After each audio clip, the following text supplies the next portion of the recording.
నెల్లూరు జిల్లా నాయుడుపేట మండలంలో సాగునీటి సంఘ ఎన్నికల ప్రక్రియ ప్రశాంతంగా సాగాయి.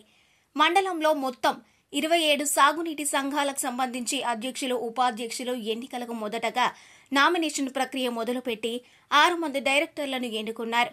ఎన్నికైన డైరెక్టర్లు, అధ్యక్షులు, ఉపాధ్యక్షులను ఏకగ్రీవంగా ఎన్నుకున్నారు.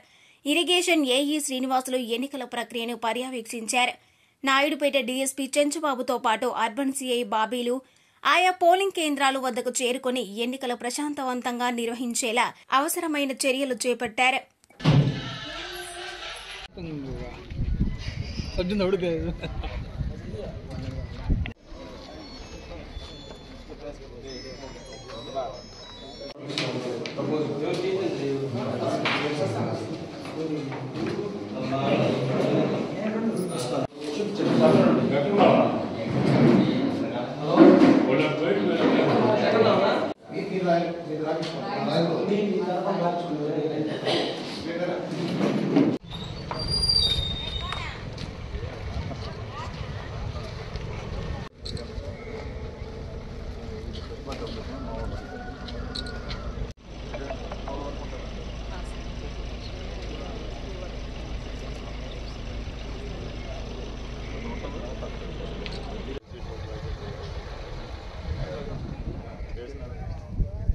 మరిన్ని న్యూస్ అప్డేట్ కోసం A3 న్యూస్ ఛానల్ని సబ్స్క్రైబ్ చేసి బెల్ ఐకాన్ను ప్రెస్ చేయండి.